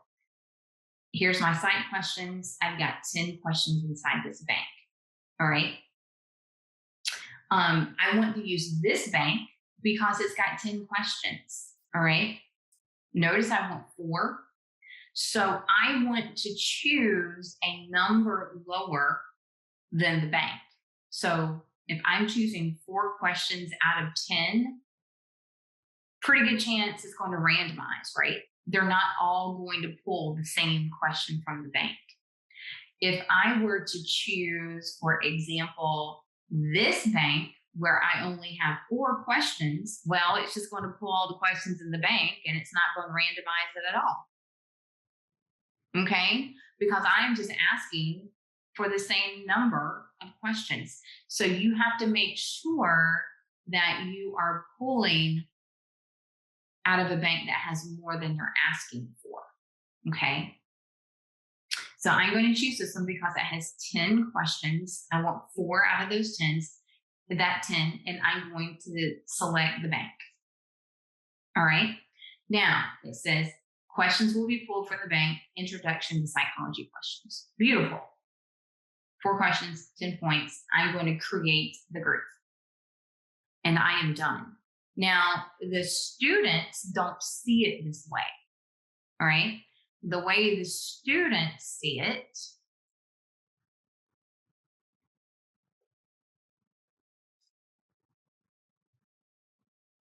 when I go into preview, they see it normally. There's those 4 questions that were pulled out of that bank. Now, be careful with this because in your banks, if you have essay questions mixed with multiple choice, true, false, fill in the blank, and you randomize it like this, pulling it from a bank, one student may get 4 essay questions and the other student get 4 multiple choice. Is that fair? No. So my suggestion with this is keep your essay questions, if that's something you do, keep your essay questions in a separate bank. All right. I would not put my essay questions in the same bank with my multiple choice and other question types.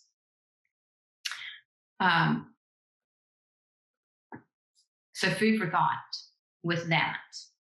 All right. Now let's talk just a little bit about banks. All right. Where are your banks? Your banks is over here. I'm on the quiz index page. It's under the gray square with the 3 dots. When I click that, manage question banks. There we go. All right. So you will see all of your question banks here. All right. Now, more than likely, you're going to have something called unfiled. And actually,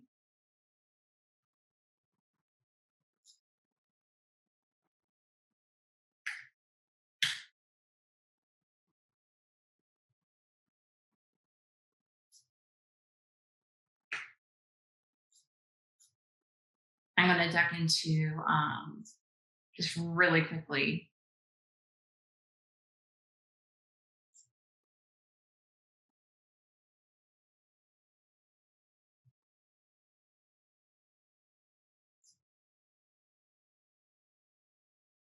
Where I have some unfiled. So you can see how this works.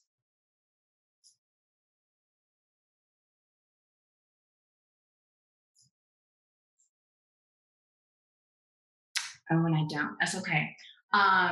In your unfiled, okay, let's just pretend this is unfiled. You are going to want to move those out. All right.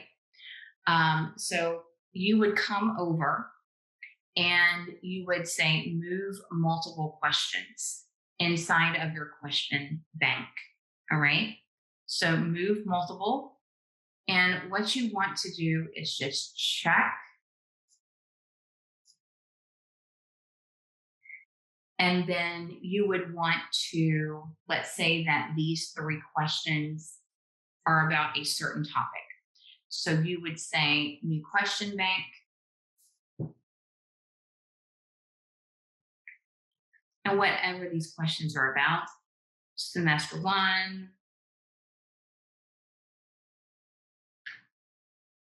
equations, move those questions into that bank. All right. So again, I'm going to come up inside that unfiled bank and say move multiple questions. I'm going to check the questions I want and then put them into the bank I want. All right. So for example, if it went into my final exam bank, I would choose that and move the questions. If I don't have a bank, I have to say new question bank.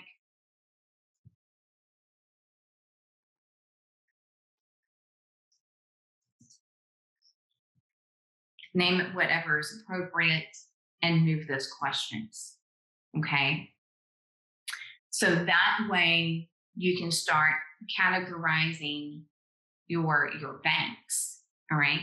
So one more time, and I will go back and make that question again, but it does originate out of banks. All right. Where are your banks? Quizzes, grade, square, managed question banks. There they all are. Okay. And one more time, how to make that randomized question, because you're about to do it.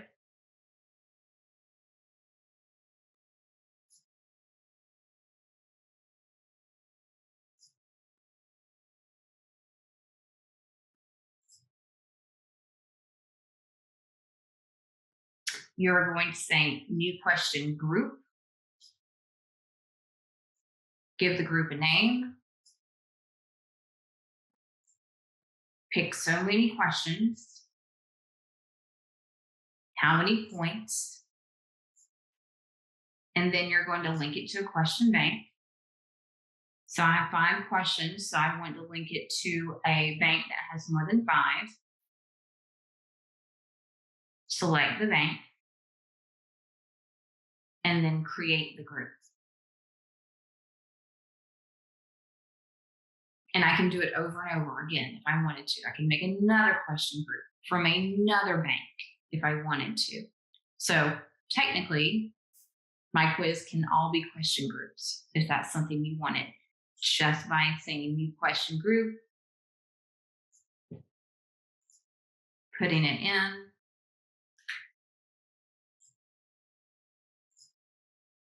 three questions, 10 points, linking to a bank,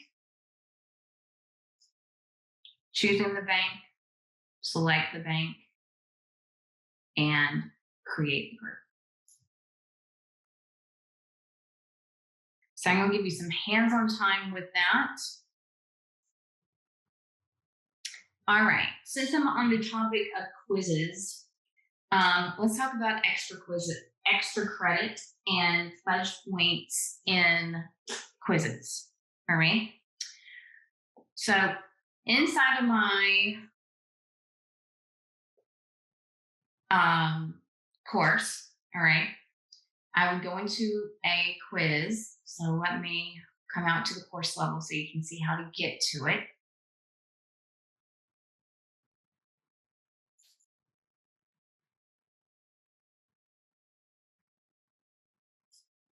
So, of course, I can get to the quiz from the module. So here's my quiz right here. Click on that quiz. And then, of course, I can come into Speedgrader just directly from that quiz. When I go into Speedgrader, here is my student submission, okay? So I can see what they have scored correctly.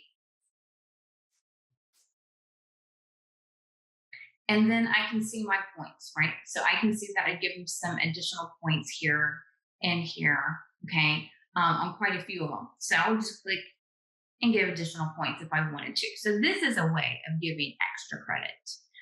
In addition to giving additional points at the top, I can come down to the bottom, and at the very, very bottom of the quiz, I have something called fudge points. Now, fudge points I consider to be towards positive, all right? But you can give negative fudge points. I could say -10 and then update. And you see how it, whoops. You can see how it adjusted that. It took 10 points off, all right? But for extra credit, of course, you would not put that negative there and just type in that number, 5 fudge points, and then update scores. And you will see that it has adjusted it. Now, it adjusted it more than 5. And the reason why is because I have kind of double dipped with extra credit up here. Remember, I gave these additional points on top. All right. So why would I do this? You know, if I wanted a particular question, if I felt like a student needed some extra credit on a particular question, I can really, you know, get that granular inside of Speedgrader and do it per question. All right. Just a trainer tip. Sometimes when you have fill in the blank questions inside of your assessments, you're going to have to come in and look at them and maybe adjust that. All right, because fill in the blank, even though it says it's auto grading, sometimes fill in the blank can give some troubles. So just be aware this is a great way also to come in and adjust that for fill in the blank on an individual basis. All right. The fudge points at the bottom, that's overall. Okay, so that's like a blanket. All right, that's not so granular like at the top. All right, so there's the difference there. A couple of really awesome ways you can give some extra credits inside of your quizzes as well. All right, we are on the home stretch, ladies and gentlemen. I'm going to go into Speedgrader.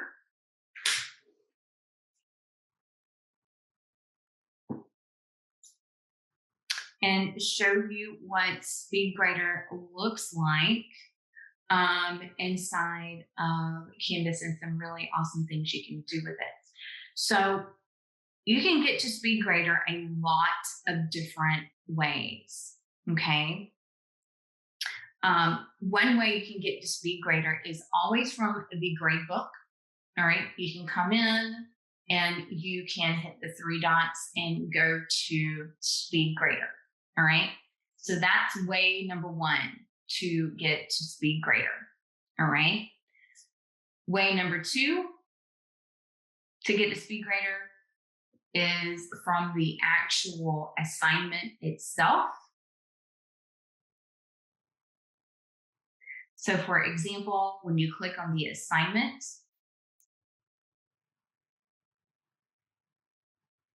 you will have the option to go into Speedgrader. So either way is perfect. All right. So gradebook or the assignment itself. Now I am going to actually submit this so you can see it inside of your own instance. Oh, and of course I've got that prereq on it.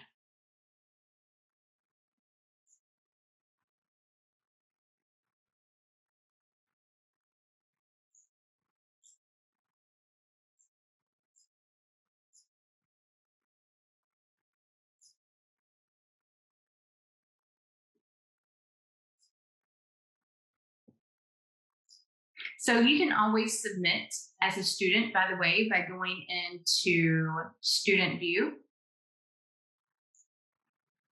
and Start Assignment, and you can submit any assignment just like a student. And while we're here and I'm doing this, so I can stay inside your instance, I recommend going into Student View and checking a good bit, because Student View and Instructure View, not necessarily this, it doesn't necessarily look the same.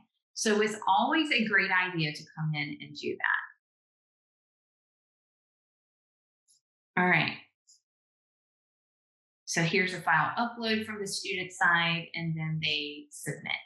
All right.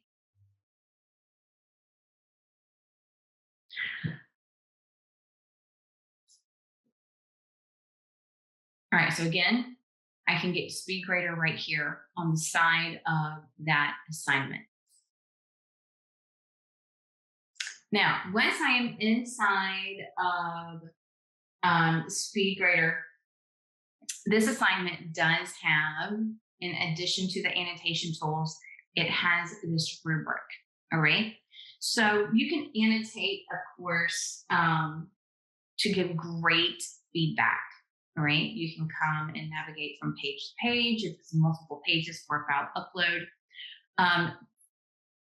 Please be aware, okay, annotation tools are only available on file upload and student annotation. If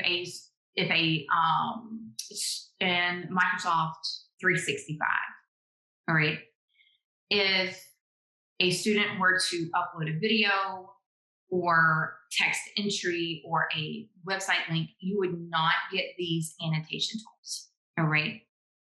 So just be aware, it's only available on file upload, student annotation, and a cloud submission like Microsoft Office 365.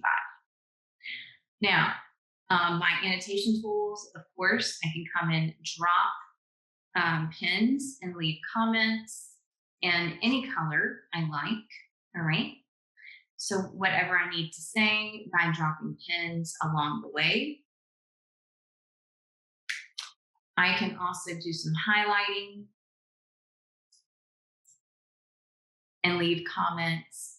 I can, in addition, put text on top of and document.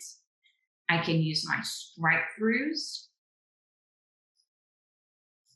maybe. Oh no, that's not wanting to strike through. There we go.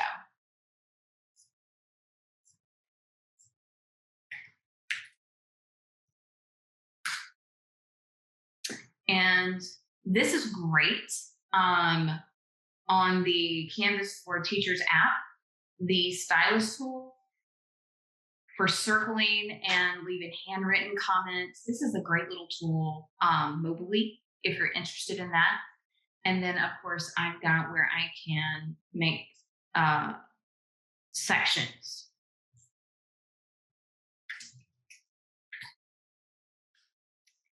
Now, over here, my rubric, okay?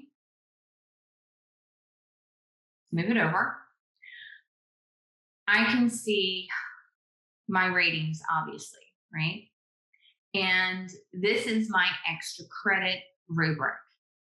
So I can come in and say, okay, good summarization, good ideas, and then I can leave some extra credit if I wanted to. Do I have to? No, because remember, this assignment is worth 6 points. If I add anything down here, I'm giving the extra credit, all right? In addition, I can leave additional comments right here.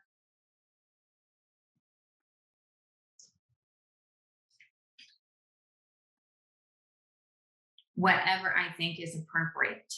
When I am done, I love rubrics. This is another reason why I like rubrics. I'm just clicking.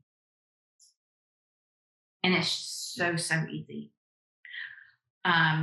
Also, another reason I would use rubrics, a great use case for rubrics, if you were to have a student, if you had a presentation where the student stood up and did a class presentation virtually or in person, you can attach a rubric to a no submission assignment and sit at your desk or stand in the back of the room and grade on the rubric. Since it's no submission, it's a class presentation. So that's another great idea. No submission, attach a rubric to it, students present, you're sitting back here with your iPad or your laptop, great, just clicking, right, on this rubric, and then saving. So super fast, super efficient. A little manual on the front side to build with the rubric, but on the back side, it's fantastic. All right, so other feedback you can give. Comments library. Now this is tiny. So it's down here, it's a little speech bubble. All right. This comments library goes to the comment field at the bottom. So when I click that, I can see the comment library. Now, if you haven't been using it, you don't have anything here. You have to create it. All right. So, and it does follow you course to course. You don't have to recreate the wheel in every course. It follows you.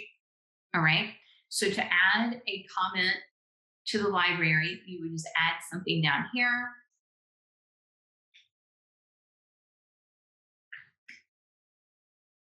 And add it to the library. Okay. Now, once it is added, you can also edit or trash it, whatever's appropriate. Once you have added it, you can just click and it will drop into this comment field. Now, you can only use one comment at a time. I can add to this and type after it, but I can only use one. If I were to do that, it will replace it. All right. So just be aware of that. Other ways of feedback, I can leave a little video. Hey, everybody. And start recording. Okay. So I could start recording. Very nice job, much improved. And just save it and it would drop directly in. There it is, and students would be able to view that. Benefits of this, having that connection with your students. If you need to say it in another language, this is a great opportunity to do it. You also have speech to text down here. Here is my speech to text. It's pretty good, to be quite honest with you. So all these options, and of course, the brand new comment library. All right. And then you can submit and students will be able to see that feedback. All right.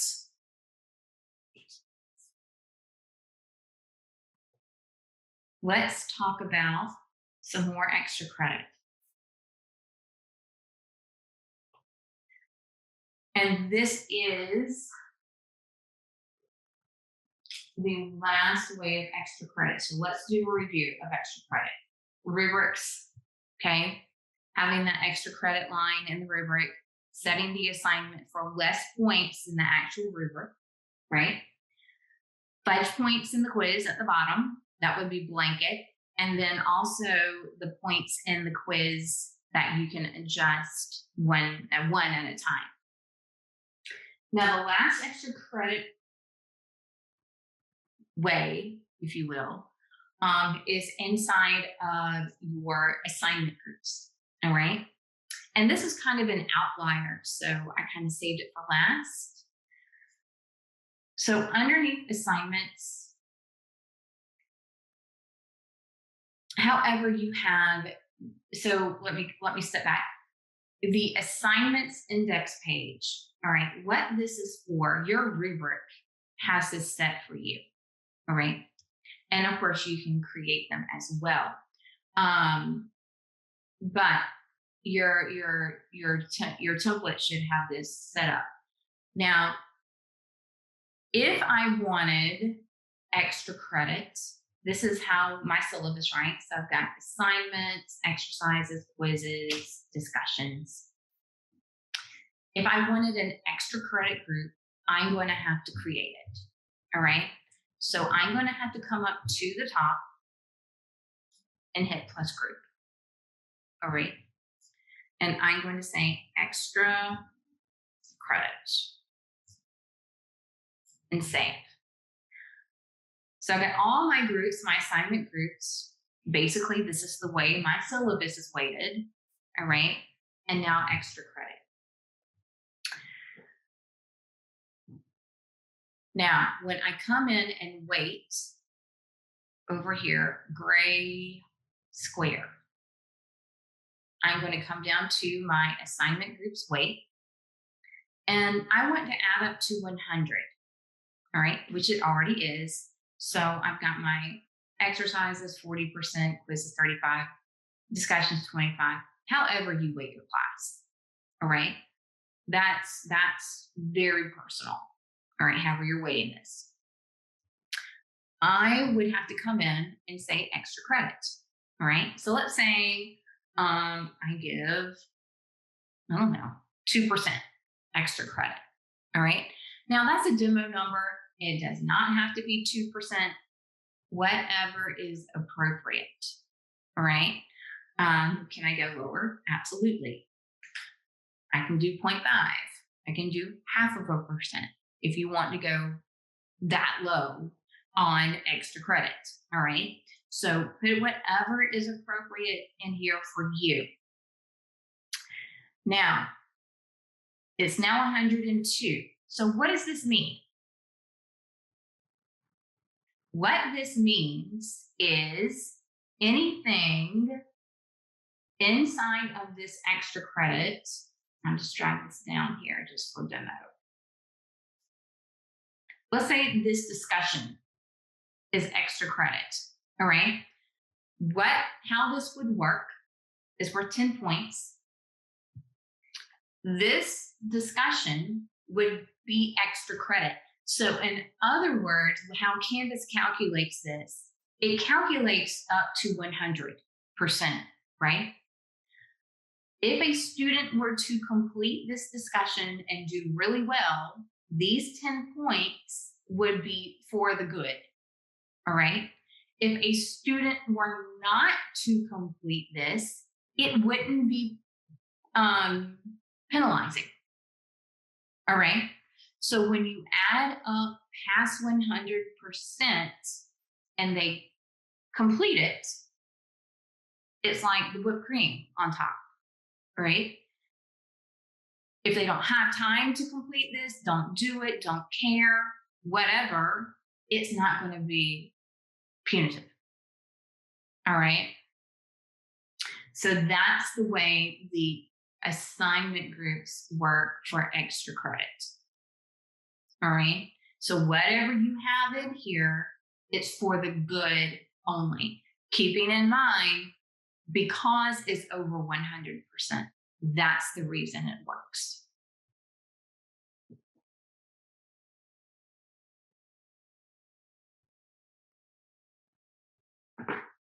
All right. We're going to talk about all of the awesome resources available to you.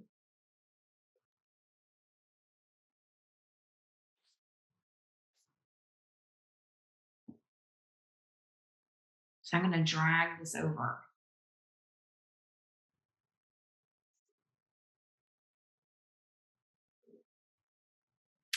Now, let's talk about the first thing that you have available.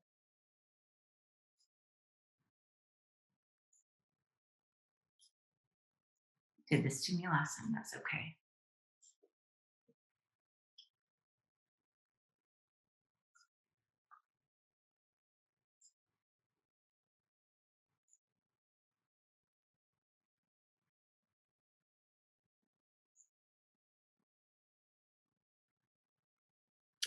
The first thing that you have available is you have this wonderful, wonderful website, all right? And I'm actually going to drop some of this into chat. That's what you're viewing on my screen.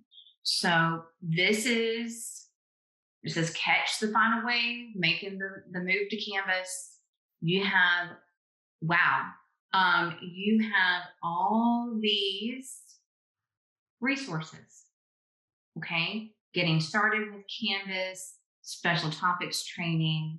You've got YouTube channel here, weekly training schedule. If you were to click on this, wonderful things down here. All right. So if you haven't come in to check it out,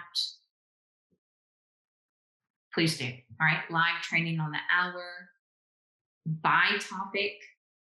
Very, very nice. All right.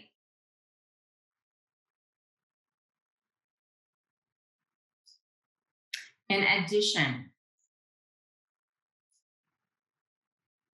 oh, we just did that. You have your playlist from your YouTube.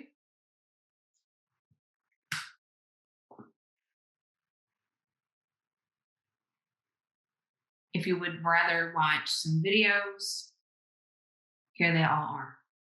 Okay.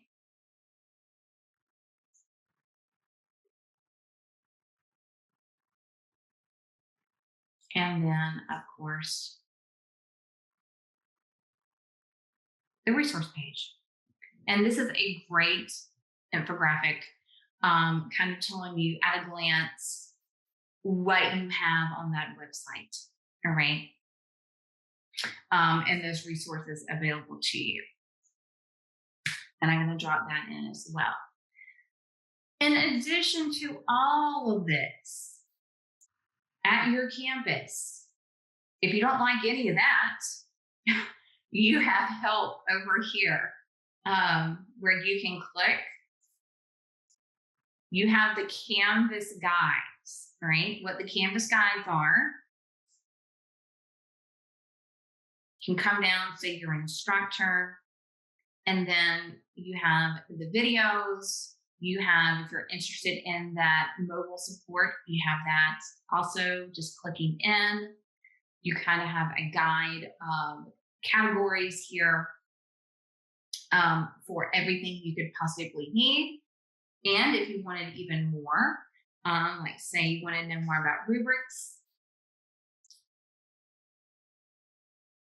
you could just type that in and it's going to give you more information. In addition, something that you might find interesting here or helpful, you can come back and you, for whatever reason, the students at your campus also have lots of support, but the student guide is here. Also, if you were to have a student come to you and say, well, how do I do this? Student support is here and you can show them the guides and say, oh, okay, here, let me show you, and go in and see that. You also have a training services portal with training video and courses as well. All right. And then all of the release notes down here in your help. So lots and lots of help there at TAMU. They have set you up for success.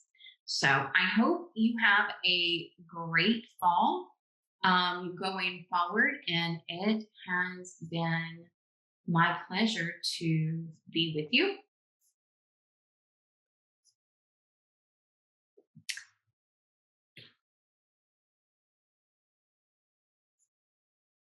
So badging.